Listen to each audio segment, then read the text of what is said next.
Hi family and welcome to Doing Life with Pastor Donovan and Ps Shantel. Well, before we start, I just want to take this opportunity to wish my husband and my son a happy birthday. They're celebrating their birthday today, but that's not why he's here. Why he's not here with us today. As you all know, this is it's August month. It's the month to celebrate Women's Day. And so for the next couple of weeks, I will be sitting with different ladies and to just listen to their life journeys. But today I'm sitting with my beautiful daughter Zoe and with our beautiful Zcharne. They are joining me today, and like family, it's a lot of giggling that's going on here today. But we're gonna do this.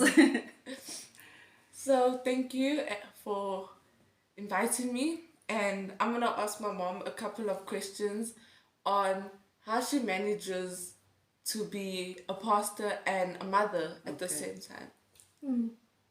So gonna say hi to the people. Oh, hi! I'm just very grateful for this opportunity to be here and to hopefully have a meaningful discussion. Yes. Okay. So the first question is, how do you manage to juggle the life of a mother and the life of a pastor? Okay. Well, for me, ministry starts at home. And if my family, if you and dad and Sage, when you are happy, then it's easy to do ministry. And I suppose it got better over the years.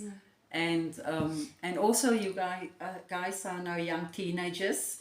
And you're doing life with us. You are part of the church. You are working in the ministry. So it's easy to do life as a mom and as a pastor. Yes. I hope that answered your question. Yes. Yeah. Okay. Yeah, I think it's very important that ministry does start at home, because looking to my childhood, the reason why I have such a strong relationship with God today is because I had such amazing parents who were role models, and they were also pastors once. So I know that it can be a bit difficult to juggle that, but at the same time, I know that you're doing a great job. Wow, thank Pastor you. Shantel. Okay. So second question is it difficult wearing two hats? No, for me it's easy because I'm comfortable in who I am. I'm comfortable in my call. I'm comfortable in who God created me to be. So what you see is what you're gonna get. You're not gonna get a pastor the one day, and if I'm with an unbeliever, you're gonna get someone else. You're always gonna get me. And so if you are an unbeliever and you're gonna come for counsel, you're gonna get godly counsel. Yeah. Because that is who I am. So Your sister or not? so if my sister is gonna come to me, or whoever is gonna come to me, and I need to go from a pastor's hat to a sister's hat to an auntie's hat, you're gonna get the same person, because this is who I am. Yes. Okay. So I think that makes it easier. Doesn't that get overwhelming though? I think sometimes it does get overwhelming, but I think that is where you have to put boundaries in place. If you're never gonna put boundaries in place, you're always just gonna go on and on and on and give of yourself and give of yourself, because people will just want more and more of you. Yes. And so that is where we had to learn over the years in putting healthy boundaries in place, exactly for that. Not because in the beginning it was overwhelming, because we never had boundaries. Yes. We used to just give and give of ourselves, and we enjoyed it. But on the end of the day, our family was affected. Yeah. It impacted our family and that people know our testimony. Yeah. And that is when we decided to put the boundaries in place. Okay. Question number 3 is, who do you speak to about your stuff that you're going through? I suppose Dad, Yeah. because Dad is firstly is not just my husband, but he's my pastor as well. And so I think I go to him first when I need to speak to someone. And then God also plays women like Pastor Nicolene in my life. Now we've been friends for over 10 years.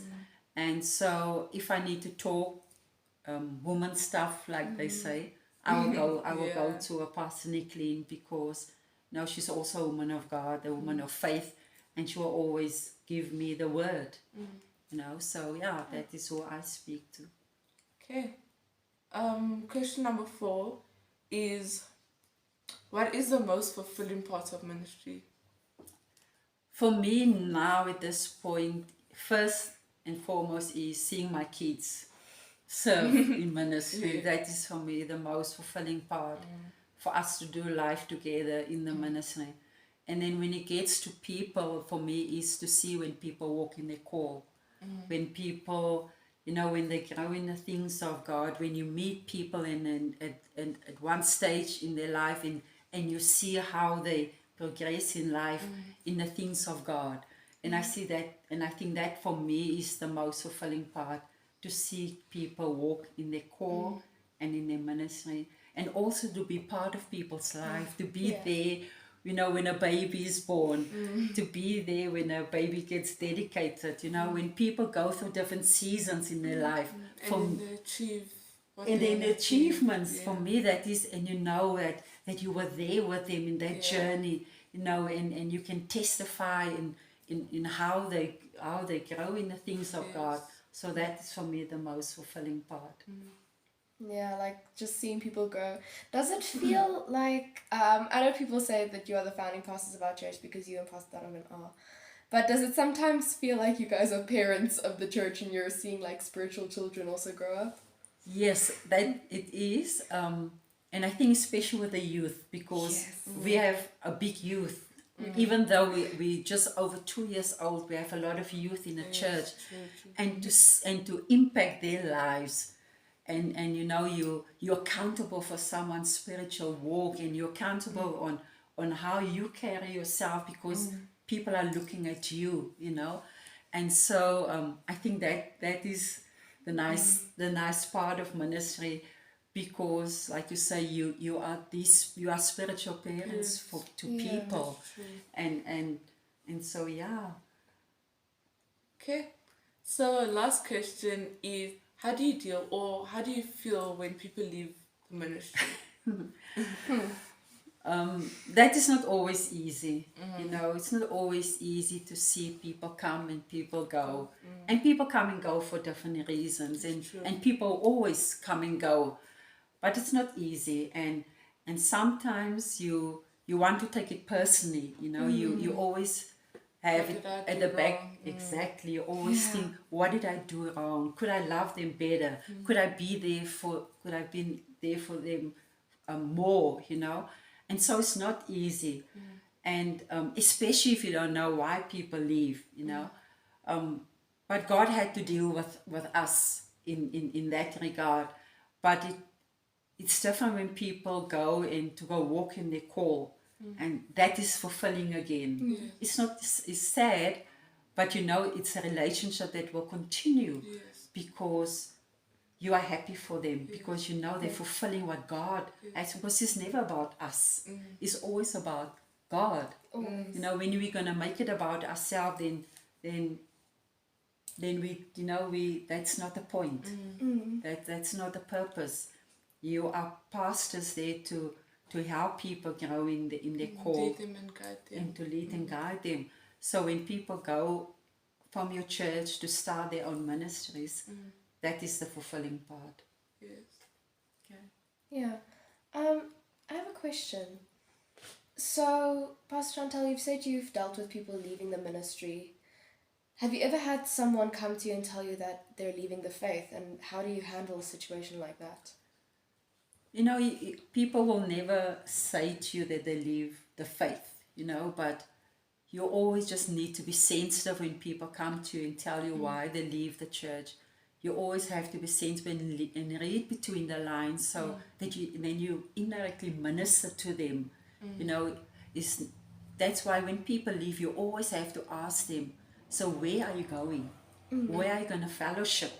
And if they can't give you an answer, then that's already a red flag. Then we start ministering to them about what the word says.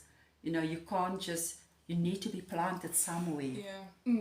Because once people leave and they can't tell you where they are going, the next that you will hear is that they're not serving the Lord anymore. Yeah. And it you- hurts. And it hurts, and because you It's are ultimately heartbreaking. responsible.